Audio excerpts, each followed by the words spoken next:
Hello दोस्तों, स्वागत है आपको आपकी चैनल RM स्टडी पे। मैं केडी आपके लिए लेके आ रहा हूँ आज का स्पेशल सेशन, जो कि सेल की एग्ज़ाम के तैयारी के लिए आपको हेल्प कर सके। जैसे कि आपको पता है, Durgapur steel plant and Bokaro steel plant का एग्ज़ाम डेट आ गया है। अब आपकी तैयारी ज़ोरदार होना चाहिए, जैसे कि आप इस एग्ज़ाम को क्रैक कर सके। तो इस सेशन में मैं आपको 500 प्लस क्वेश्चन देने वाला हूं, जो कि एग्ज़ाम ओरिएंटेड है। मैं आपको ये जो सारे क्वेश्चन जो है, मैं DRDO, DMRC, LMRC जो कि रिसेंटली जो एग्ज़ाम गया है आपका, इनमें से कुछ कलेक्ट करके रखा हूँ। कुछ एग्ज़ाम ओरिएंटेड क्वेश्चन भी है, जैसे कि हर बार आता है, वो भी मैं इसमें डाला हुआ हूँ। तो ये सेशन आपके लिए बहुत ही इम्पोर्टेंट होने वाला है। और इस सेशन में से 70 से 80% क्वेश्चन जो कि आ सकता है आपकी एग्ज़ाम में। तो इस सेशन को देखना ना भूलिए और जितना हो सके ज़्यादा से ज़्यादा शेयर कीजिए, जैसे कि आपके दोस्तों की भी हेल्प हो सके। और इस चैनल पे जो नए हैं वो प्लीज़ सब्सक्राइब कर लीजिए और बेल आइकन को क्लिक करना ना भूलिए। और टेलीग्राम के चैनल के लिंक डिस्क्रिप्शन में डाला हुआ है, आप उधर से ज्वाइन कर सकते हैं। तो आज की जो स्पेशल सेशन ये शुरू करते हैं। इन ए प्योरली इंडक्टिव सर्किट क्या होता है, मतलब आपका जो प्योरली इंडक्टिव सर्किट, इसमें क्या होता है। ऑप्शन दिया गया है आपका। एक्चुअल ऑप्शन है आपका एक्चुअल पावर इज 0। दूसरा है आपका रिएक्टिव पावर इज 0। तीसरा है आपका अफरेंट पावर इज 0। चौथा है आपका नॉन वोल्टेज। ठीक है, तो प्योरली इंडक्टिव सर्किट का पावर जो है वो क्यों 0 होता है, वो भी मैं आपको बता दे रहा हूँ। क्योंकि प्योरली जो इंडक्टिव सर्किट है, प्योरली इंडक्टिव सर्किट में आपका वोल्टेज और करंट का जो बीच का जो है इस 90 डिग्री है। ठीक है, तो जो पावर का वैल्यू है P is equal to VI cos phi. ठीक है, cos 90 डिग्री का वैल्यू जो है वो है आपका 0। तो 0 is multiply by something is 0। ठीक है, तो पावर इज इक्वल टू 0। तो आपका सही आंसर इसमें होगा एक्चुअल पावर इज 0। ठीक है, प्योरली इंडक्टिव सर्किट दिया गया है या प्योरली कैपेसिटिव सर्किट दिया गया है, तो आपके एक्चुअल पावर जो है आपका 0 होगा। ठीक है, और ये जो सवाल है देखिए, DRDO 2019 को जो एग्ज़ाम हुआ था DRDO का, इसमें आपका पूछा गया था। ठीक है, चलते हैं आगे। In a highly capacitive circuit आपका क्या मतलब, सब कैपेसिटिव सर्किट ज़्यादा में आपका क्या होगा। तो इसमें देखिए आपका ऑप्शन दिया गया है। Apparent power is equal to actual power, reactive power is more than the apparent power, reactive power is more than the actual power, actual power is more than the reactive power. ठीक है, तो इनमें से जो आपका सही option है आपका C, reactive power is more than the actual power. Actual power और रिएक्टिव पावर क्या है। रिएक्टिव पावर जो है वो P is equal to VI sine theta है। एक्चुअल पावर जो है P is equal to VI cos theta है। और apparent power P is equal to VI है। ये चीज़ आप याद कर लीजिए, इसका यूनिट आएगा आप। ठीक है, ट्रू पावर मतलब जो एक्चुअल पावर, इसका आएगा आपका वाट। ठीक है, और रिएक्टिव पावर जो उसका आएगा kVAR। ठीक है, तो आपका हाईली कैपेसिटिव सर्किट में आपका रिएक्टिव पावर जो है आपका एक्चुअल पावर से ज़्यादा रहेगा। ठीक है, हाईली कैपेसिटिव सर्किट में आपका रिएक्टिव पावर जो है एक्चुअल पावर से ज़्यादा रहेगा। तो आपका ऑप्शन C जो है सही आंसर है। चलते हैं आगे। The power factor of A resonance RLC circuit parallel circuit. ठीक है, आपका RLC पैरेलल सर्किट का जो जब रेजोनेंस कंडीशन आता है तो पावर फैक्टर इसमें क्या होता है। ठीक है, रेजोनेंस कंडीशन में आपका पावर फैक्टर हर वक्त यूनिट ही रहता है। ठीक है, रेजोनेंस कंडीशन कब क्रिएट होता है वो भी आपको पता होना चाहिए। उसका जो पहला जो कंडीशन है, XL is equal to XC, मतलब रिएक्टेंस वो इक्वल होना चाहिए। दूसरा है आपका impedance Z is equal to R होना चाहिए। ठीक है, वोल्टेज एक्रॉस इंडक्टिव मतलब VL is equal to VC होना चाहिए। ठीक है, तो ये सब जो है आपका रेजोनेंस का जो कंडीशन है, तो इस सेशन मतलब रेजोनेंस का कंडीशन में आपका जो पावर फैक्टर है ये है आपका यूनिटी। ठीक है, चलते हैं आगे। In an AC circuit a low value of kVAR compare to with kilowatt indicate. ठीक है, लो वैल्यू ऑफ kVAR अगर इसको हम कंपेयर करेंगे किलोवाट से तो ये क्या इंडिकेट करेगा, वो इंडिकेट करेगा हाई पावर फैक्टर। ठीक है, हाई पावर फैक्टर इंडिकेट करेगा जब हम लो वैल्यू ऑफ kVAR जो कि आपका रिएक्टिव पावर का यूनिट है। ठीक है, अगर हम लो वैल्यू ऑफ रिएक्टिव पावर को कंपेयर करेंगे आपको एक्चुअल पावर का, तो वो इंडिकेट क्या करेगा कि उस सर्किट में आपका पावर फैक्टर जो है हाई है। ठीक है, ये जो चीज़ है आप याद कर लीजिए। चलते हैं आगे। ये जो क्वेश्चन है बहुत ही इंपॉर्टेंट है, power factor of A DC circuit always. ठीक है, डीसी सर्किट का जो पावर फैक्टर है वो ऑलवेज जो है आपका यूनिटी है। ठीक है, डीसी सर्किट का जो पावर फैक्टर है वो ऑलवेज आपका यूनिटी है। ये एकदम से दिमाग में बिठा लीजिए, बहुत बार एग्जाम पे आ चुका है ये वाला क्वेश्चन, बहुत बार एग्जाम पे आ चुका है। जो डीसी सर्किट का पावर फैक्टर क्या है, ये है आपका यूनिटी। ठीक है, चलते हैं आगे। Capacity of an alternator is specified in. ठीक है, आपका जो अल्टरनेटर का कैपेसिटी किस में स्पेसिफाई किया जाता है, वो है आपका केवीए पे।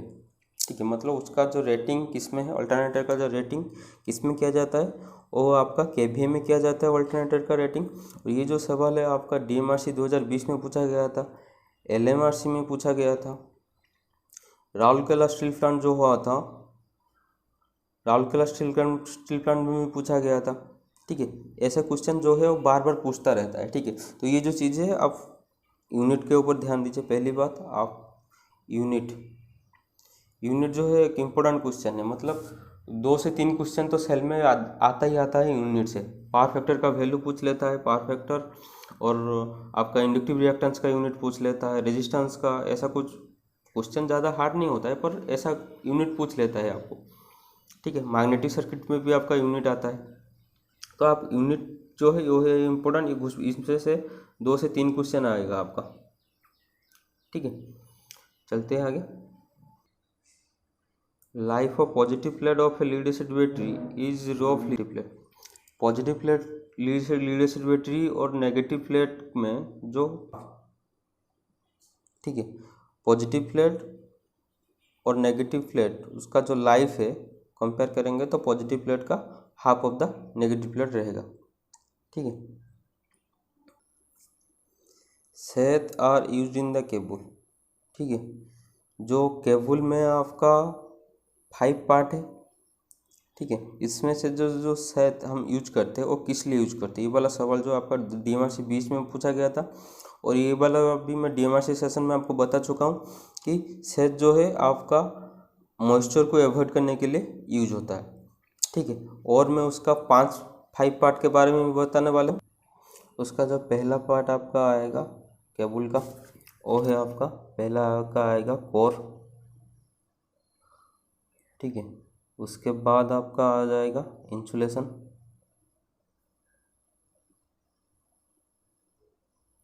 ठीक है, उसके बाद आपका आ जाएगा मेटालिक सेट, ये जो क्वेश्चन आया है जिसमें से।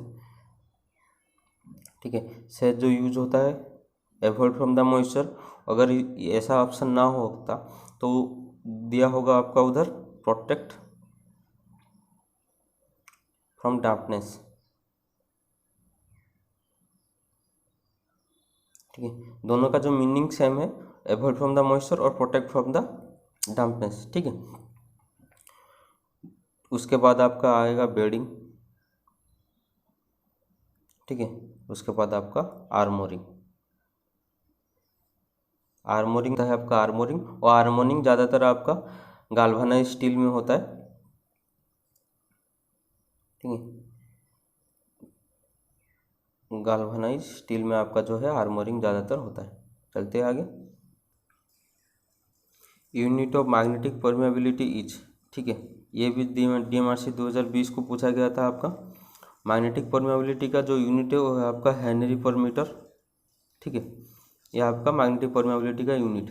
वेबर पर मीटर स्क्वायर किसका है, वेबर पर मीटर स्क्वायर है आपका फ्लक्स डेंसिटी का। ठीक है। वेबर पर मीटर स्क्वायर आपका है फ्लक्स डेंसिटी का, और आपका वेबर, सिर्फ अगर वेबर का पूछा होगा, वेबर आपका आ जाएगा सेल्फ इंडक्टेंस और म्यूचुअल इंडक्टेंस। ठीक है, वेबर आपका आ जाएगा उसका यूनिट के ऊपर बहुत ही ज़्यादा ध्यान दीजिए और बहुत ही क्वेश्चन पे आता है। चलते हैं आगे। Which of the following correct with respect to the hysteresis motor. ठीक है, ये वाला सवाल भी 2020 DMRC को पूछा गया था। ठीक है, हिस्टैरिसीस मोटर का जो 4 ऑप्शन में से सबसे जो करेक्ट क्या है, ठीक है, वो है it's the self starting motor. ठीक है, हिस्टैरिसीस मोटर एक सेल्फ स्टार्टिंग मोटर है जो कि कौन सा प्रिंसिपल में काम करता है, वो काम करता है हिस्टैरिसीस लॉस के प्रिंसिपल से। हिस्टैरिसीस लॉस प्रिंसिपल से वो काम करता है। ठीक है, और इसका जो रोटर है, ठीक है, उसका जो रोटर है वो है आपका हाई रिलक्टेंस।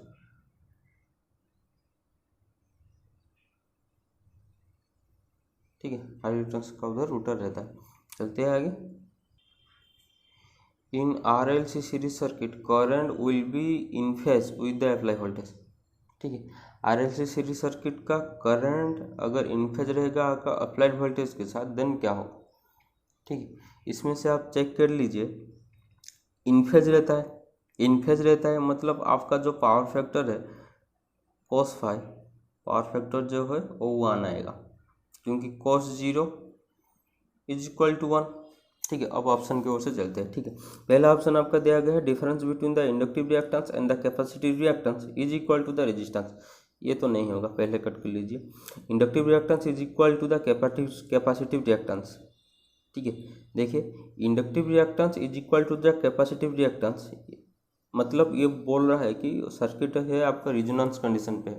रिजोनेंस कंडीशन में आपका inductive reactance is equal to capacitive reactance, ये जो बताया गया ना, ये इंडिकेट करता है कि आपका सर्किट रिजोनेंस कंडीशन में,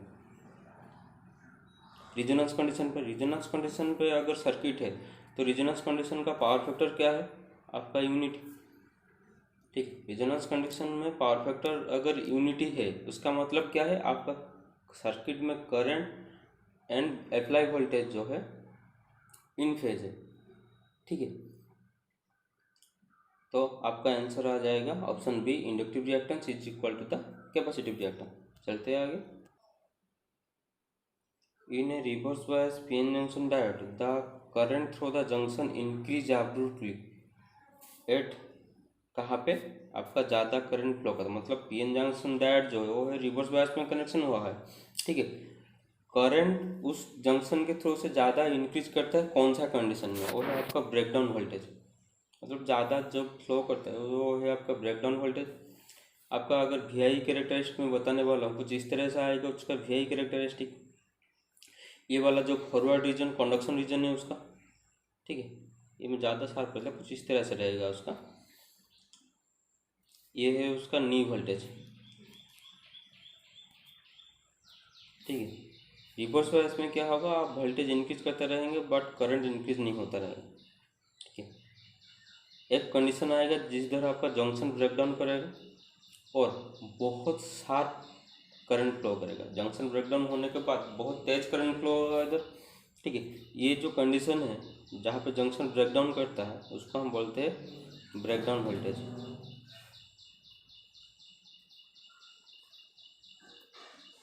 ठीक है, which of the following motor does not have constant speed characteristic. ठीक है, इनमें से जो है कांस्टेंट स्पीड कैरेक्टरिस्टिक इसका नहीं है।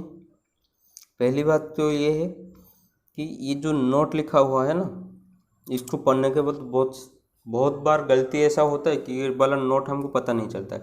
तो अगर हमको ये वाला नोट पता नहीं चलेगा तो हम कन्फर्म DC शॉन्ट मोटर जो है क्लिक करके आ जाएंगे, क्योंकि constant speed characteristic DC shunt motor का अच्छा है। ठीक है, क्वेश्चन को इसलिए ज़्यादा से मतलब 2 से 3 बार अच्छे से पढ़िए, उसके बाद आंसर पे क्लिक कीजिए। ठीक है, क्वेश्चन के हिसाब से क्या पूछा गया है आपका, कांस्टेंट स्पीड कैरेक्टरिस्टिक इन चारों में से किसका नहीं है, तो वो है आपका यूनिवर्सल मोटर। ठीक है, यूनिवर्सल मोटर जो है वो है आपका DC सीरीज मोटर का एक मॉडल है। DC series motor. तो डीसी सीरीज मोटर अगर है वो क्या करेगा, लोड करंट के ऊपर डिपेंड करेगा। लोड करंट के ऊपर अगर डिपेंड करेगा, जब लोड इंक्रीज होगा, ठीक है, लोड मतलब लोड करंट इंक्रीज होगा तो उसका जो स्पीड है उसमें वेरिएशन होगा। और एक चीज़ याद करिए, यूनिवर्सल मोटर जो है वो है हाई स्पीड और high torque, high speed and high torque, ठीक है। तो आपका सही आंसर है यूनिवर्सल मोटर जो है, आपका आंसर है सही आंसर, ठीक है। चलते हैं आगे। In a shorten cable if the insulation having the relative permeability 2 is replaced by the another insulator of relative permeability 4 then the capacitance of the cable, ठीक है।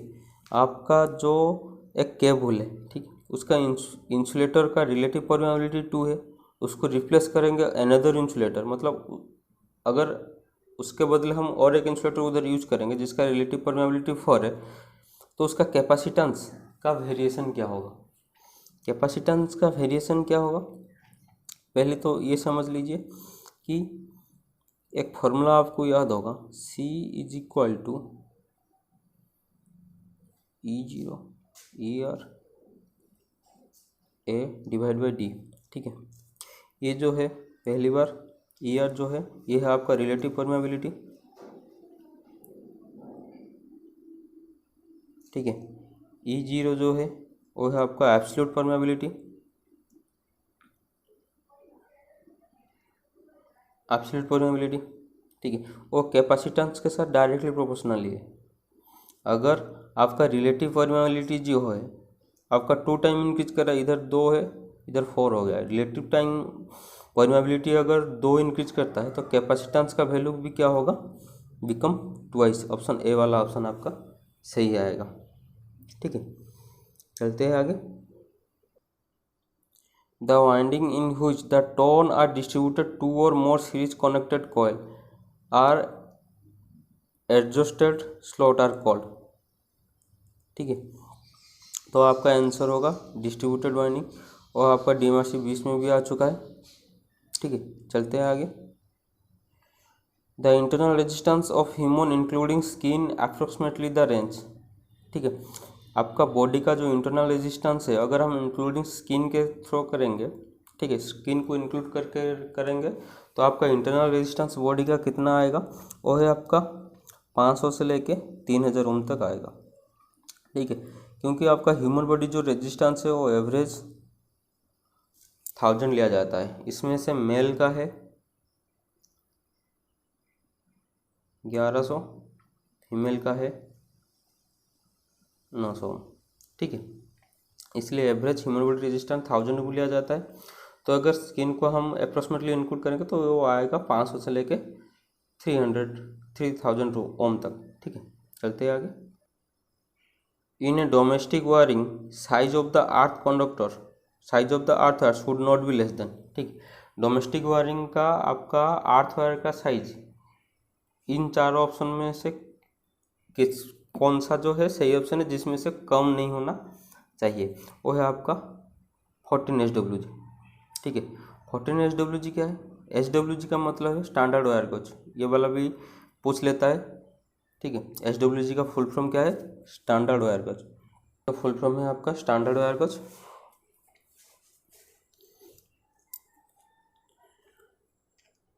तो चलते हैं आगे। A 50 horse 2-pole induction motor run at the slip of 5% on full load. The synchronous speed, मतलब आपका synchronous पूछा गया है, तो NS का जो फॉर्मूला है सिंक्रोनस स्पीड निकालने का जो फॉर्मूला है वो है आपका 120F डिवाइड बाई P। देखिए ये जो है फॉर्मूला भी एक बार बार पूछ लेता है, जैसे कि राउरकेला स्टील प्लांट में जो पिछले वाला जो राउरकेला स्टील प्लांट का ये एग्जाम पे आपको पूछा गया था, सिंक्रोनस स्पीड का फॉर्मूला क्या है 120F/P। अगर पोल का पूछेगा तो NS नीचे आ जाएगा, ठीक है। ये जो फॉर्मूला से वेरिएशन करके भी पूछ सकता है, तो ये वाला फॉर्मूला आप याद कर लीजिए। और इस क्वेश्चन का अगर हम निकालेंगे तो synchronous speed is equal to 120 is multiplied by frequency आपका दिया गया है कितना 50 हर्ट्ज, फ्रीक्वेंसी है आपका 50 हर्ट्ज। और आपका पोल 2 है, देखिए इधर 2 पोल लिखा हुआ है, तो 2, ठीक है।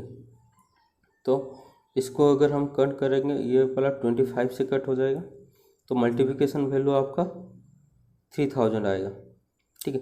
तो आपका आंसर है 3000, जो कि है ऑप्शन डी का, ठीक है। ये वाला क्वेश्चन DMRC 2020 को पूछा गया था, ठीक है। चलते हैं आगे।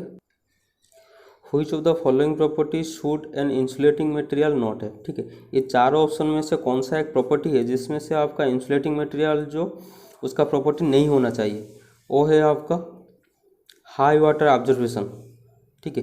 वाटर ऑब्जर्वेशन, अगर एक इंसुलेटिंग मटेरियल आपका वाटर ऑब्जर्वेशन ज़्यादा करेगा तो एक सही इंसुलेटिंग मटेरियल नहीं रहेगा, ठीक है। तो जो पहला ऑप्शन है आपका सही आंसर है। चलते हैं आगे। The power factor of A series RLC circuit at its half power point, ठीक है। देखिए एक सीरीज RLC जो सर्किट है वो एक डबल ट्रांजिएंट कर्व है, मतलब इधर लैगिंग भी हो सकता है और लीडिंग भी हो सकता है, ठीक है। तो आपका ऑप्शन डी जो है सही रहेगा, both B and C. Double transient curve आएगा इसमें, कुछ इस तरह से आएगा, ठीक है। ऊपर वाला आपका आ जाएगा लीडिंग का, नीचे आपका आ जाएगा लैगिंग का, ठीक है। ये है आपका यूनिटी का। तो आपका सबसे सही आंसर जो है ऑप्शन डी। चलते हैं आगे। The form factor of A DC supply voltage is always, ठीक है। Form factor DC supply voltage का क्या होता है, और हर बार आपका यूनिटी रहेगा, ठीक है। DC सप्लाई वोल्टेज का फॉर्म फैक्टर आपका यूनिटी रहेगा। चलते हैं आगे। A heater is rated 230 volt 10 kilowatt AC, the value of 230 volt refer to, ठीक है। जो 230 वोल्ट किसको रेफर करता है, वो है RMS वैल्यू को रेफर करता है। इस तरह का क्वेश्चन भी बहुत बार आता है, ठीक है। तो इसका सही आंसर आपका RMS वैल्यू आएगा। चलते हैं आगे। For a sine wave with peak value Imax the RMS value is, ठीक है। ये जो क्वेश्चन है हर एग्जाम में पूछा जाता है। एक तो पूछा जाएगा कन्फर्म है इसमें से, ये वाला क्वेश्चन आप लिख कर लीजिए, कन्फर्म आएगा आपका एग्जाम में, ठीक है। आपका अगर RMS वैल्यू पूछेगा, RMS वैल्यू पे आपका आएगा 0.707 इंटू Imax, ठीक है। जो कि आपका ऑप्शन बी में दिया गया है, वो है सही आंसर RMS वैल्यू के लिए। अगर आपका एवरेज वैल्यू पूछेगा, वो आएगा 0.637 इंटू Imax, ठीक है। अगर आपका पीक वैल्यू पूछेगा, ठीक है, 1.414 इंटू Imax, ठीक है। ये जो चीज़ है, ये तीनों वैल्यू आप रट लीजिए, एग्जाम पे आता ही ये वाला सवाल। चलते हैं आगे। Power factor of the electric bulb is unity, ठीक है। इलेक्ट्रिक बल्ब का जो फिलामेंट है वो एक रेजिस्टिव प्रॉपर्टी को फॉलो करता है, ठीक है। इसलिए उसका जो पावर फैक्टर है वो है यूनिटी, ठीक है। तो आज की सेशन को यही रखते हैं। तो इस सेशन में आपको अगर कुछ डाउट रहा आप कमेंट सेक्शन में भी बता सकते हैं, और ये वाला वीडियो को ज़्यादा से ज़्यादा शेयर कीजिए, क्योंकि ये जो है हर दिन आपका ये वाला वीडियो अपलोड होता रहेगा पार्ट वाइज, क्योंकि 500 जो क्वेश्चन है उसको मेकिंग करके मैं आपको देता रहूँगा आपके एग्ज़ाम की तक। ये वाला वीडियो चलता रहेगा, ज़्यादा से ज़्यादा ये वाला वीडियो को शेयर कीजिए, और अगर वीडियो अच्छा लगा तो लाइक शेयर एंड कमेंट कीजिए। तो आज की सेशन को यही रखते हैं।